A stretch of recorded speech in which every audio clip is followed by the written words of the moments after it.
If you manage a commercial building, chances are you rely on maintenance checklists to keep your critical systems up and running. I mean, they make sense, right? Change the filters, check the belts, pick the box, and you're good. But what if I told you that simple checklist is actually masking a huge problem, a slow burn of issues that's quietly costing you a fortune and is going to flare up into a full-blown emergency? So let's just ask the question straight up. Is that piece of paper really protecting your multi-million-dollar HVAC and mechanical assets? Or is it just giving you a false sense of security while your system's performance is slowly, silently dying? Today, we're going to dive into a totally different philosophy, something called mechanical stewardship. And this slide right here, it just frames the whole problem perfectly. On the left, you've got the traditional checklist. It just asks one simple question. Were the tasks done? Yes or no? It's just a snapshot in time. But over on the right, that's the question we should be asking. Is the system performing the way it was designed to? That's not a snapshot, that's an ongoing health assessment. And believe me, that's a world of difference. Okay, let's dive into our first section here, where we're going to unpack what I like to call the checklist illusion.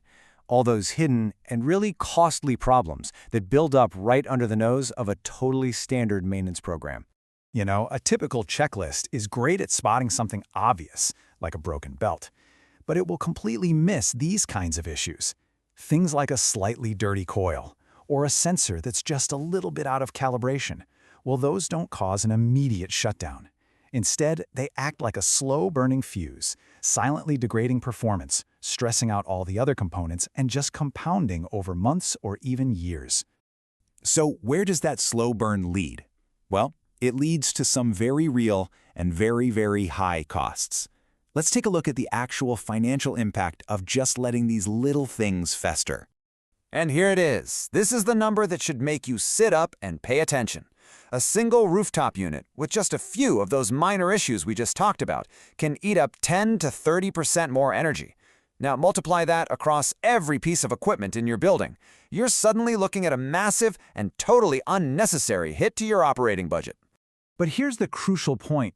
It's not just about the wasted energy. This good enough approach, it creates a domino effect. Those stressed out components, they lead to more breakdowns. That equipment that was designed to last you 20+ years, well, it might fail in 12.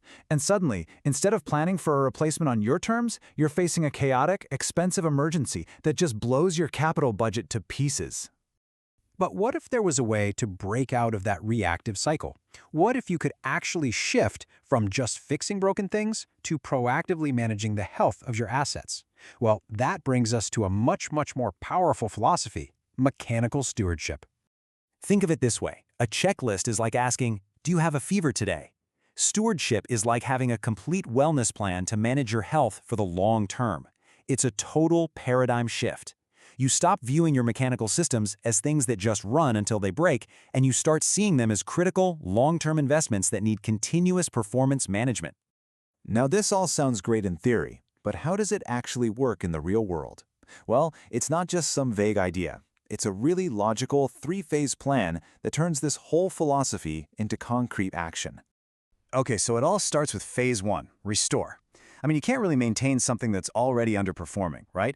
The very first step is to go in and fix all those little slow burn issues and get the equipment back to its factory design baseline. Then you move on to stabilize. This is where the focus shifts to catching the earliest possible warning signs, like a motor drawing just a little bit more power before they ever become a real failure. And finally, you optimize. You're making small, ongoing tweaks to keep that system humming at peak efficiency for the long haul. All right, so you've restored, stabilized, and optimized. Now for the good part. Let's talk about the payoff. What are the real long-term wins for a building owner who actually adopts this stewardship approach? And honestly, the difference is it's just stark. It's night and day. Just look at this comparison. With the old checklist approach, your energy costs are high and all over the place. With stewardship, they're lower and stable. Those frantic emergency calls, they become planned preventative visits. Equipment life is maximized instead of cut short. And your capital planning, it becomes proactive and planned, not reactive and urgent. This is really how you take back control of your facility. So if you want to make this happen, you need the right partner. And when you're looking at a mechanical service provider, you got to look past the checklist. Ask them how they measure performance. Do their technicians think like diagnosticians, or are they just task doers? A true steward is going to focus on the system's behavior, they're going to fix the small problems before they grow, and they'll give you the insights you need for real long-term asset planning. So I want to leave you with this one final thought. Your mechanical systems are one of the biggest investments in your entire facility. So ask yourself, is your current approach just a series of routine visits, or is it a true strategy for performance and reliability? Because at the end of the day, adopting a stewardship mindset isn't just about better maintenance. It's about securing the long-term operational and financial health of your entire building.